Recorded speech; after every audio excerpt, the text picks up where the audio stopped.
Hey everyone, Brandon here with week 3 of the blog. It's a little bit late this week. We had a little bit of snowstorm on Friday of last week, so I was busy doing some weather things and kind of slipped my mind about recording this. So sorry about the lateness of this. You'll be seeing this on Monday night instead of on Friday night, so just a few days late. I don't have a whole lot to go into this week, just kind of updating, see how things are going. This is beginning of week 3 of the diet, and it's been a little bit of ups and downs. Now, this last few days, I work at a community college. For those of you who may be watching that don't know me personally, I work at a community college in Eastern Kentucky, and we actually had some snow days last week, so I kind of got off of my routine. Normally, when I'm working, I'm on a routine, and I kind of structured with the schedule. I eat breakfast at a certain time, I eat lunch at a certain time, and I eat dinner at kind of a certain time. So I got off of that schedule because of being off and sleeping late. Some of those things. So some days I didn't get the full 3 meals in. I had to do maybe 2 meals and a couple of snacks or something to kind of make up for that, because when you get up late, there's really no point in eating breakfast, although lunch is kind of breakfast at that point. So you know what I mean with that. So Saturday did. I guess, being completely honest, fall off of the wagon a little bit. I did have more calories than I probably should have. I didn't go hog crazy or anything, but I had some homemade chicken noodle soup and a couple of grilled cheese sandwiches, which you're supposed to stay away from full dairy, so I didn't do that, and a bowl of chili and a couple of cookies. So that's what happens, unfortunately, when you're into snow days. And I'm not sugarcoating. I didn't go hog wild and eat everything inside, but I did do a little bit bad there on Saturday, but got right back on track on Sunday and back into the routine now today. So that's some good news. I have not weighed yet, so I have no idea how much I've lost. I can tell you though that, and I'll show it to you here. My wedding ring is so loose. You can see it just literally slides up and down my finger, and it was a little tight before, not real tight. I never would have bought it tight, but it is getting looser. And my watch band, I don't have it on obviously, but my watch is loose. The band is getting a little bit too big, so I'm going to tighten it up a little bit. So at least I've lost some here in my wrist and in my hand. And everything else, everybody keeps telling me they're seeing my belly. On my sides too, but you know, when you're a big person, you don't see that unless it's some kind of dramatic weight loss. You don't feel it, you don't see it. When you get to a certain point, and if you're at that point like me, you know that it's hard to see that. Can't see the forest for the trees type deal. So that was basically last week. Although I did, except for Saturday, I did pretty good. There were a couple of days, you know, like I said, I may have had less calories than I should have. As recommended, no less than 1,200. I'd say I was probably close to that for a couple of days last week, just because of the fact when I get busy, I tend to forget to eat. I did that before we got into this diet phase here. So a little bit of a struggle, a little bit of a test of some willpower last week. I kind of failed a little bit on Saturday, but again, got back on the horse and started riding again. Now this time around, the only other thing I have really to report is the fact that I'm having to start to fight some battles with my insurance. Now, there are certain tests you have to have done before this surgery. I've mentioned those before. You have to have, I think, an EKG, an echo, lab work. I have to have some GI consult because I have some ongoing stomach troubles.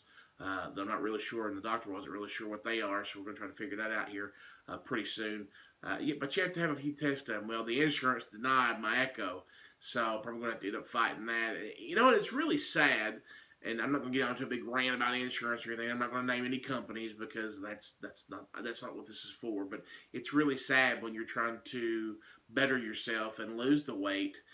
To keep from costing them money in the long run, and they won't pay for it in the short term. So hopefully that echo is the only thing they give me grief on. So we'll have to wait and see on that one. But really this week, again, with the routine getting off, routine is a big thing.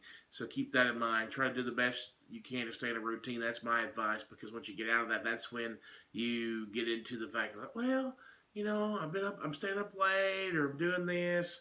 Maybe I could eat this or this or this. So when you get off your routine, that's when you kind of get off on the wrong track. So try to stay on your routine as best you can. Other than that, feeling pretty good, feeling okay. I mean, sometimes it's still hungry at times. I've tried to structure it out now where maybe I get an evening snack instead of an afternoon snack. I talked about that last week, but that's helping a little bit more as in not going to bed hungry. So that helps to some degree. Of course, I go to the bathroom every 10 minutes because I'm drinking all kinds of water. And I drink coffee too.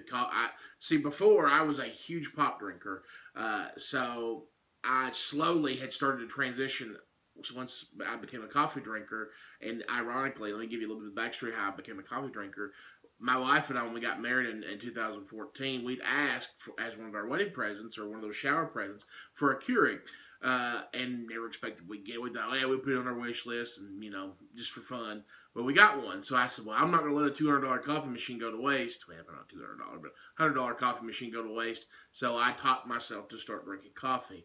Now, I'm not a hardcore coffee drinker. I can't drink it black. I have to have some creamer in there. I don't have to put any sugar or anything in it, but I'd have to have some creamer to make it drinkable. So I switched out coffee for pop.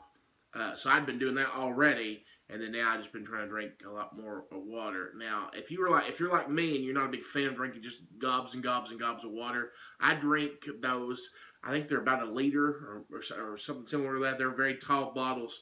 Maybe not quite a liter, but they're big bottles of that flavored water from Walmart. It's I think they call it sparkling water, but black cherry, cherry limeade, some of that.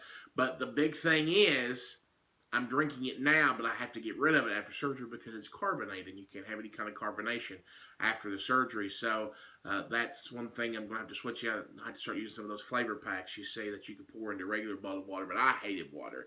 I would only drink water if I was hot. I always wanted pop or something else.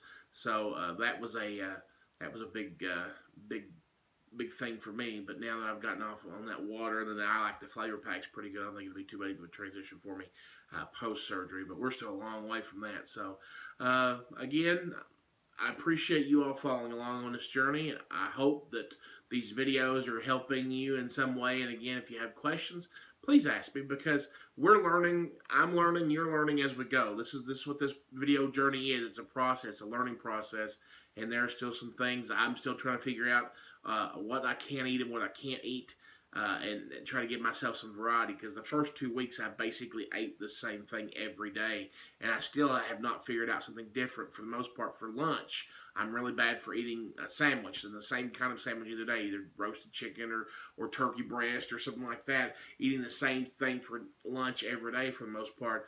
So I'm trying to get some variety in my life so I don't get too burnt out on certain foods, and start to look for some of those 100-calorie packs of things to kind of, I guess, quench my sweet tooth to some degree. I have some of those snack wells, frosted, or not frosted, they're fudge-covered pretzels, and they're pretty good.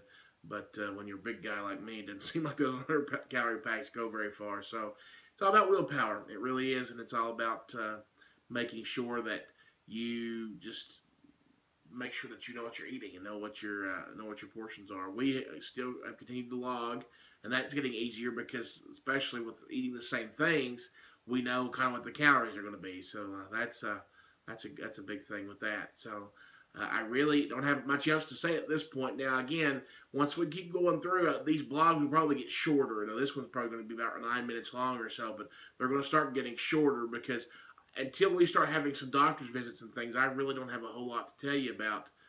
So we're going to continue to kind of see how that plays out and go from there, and just a kind of weekly update to see what's going on. So I'll keep you posted, and we'll see you next time.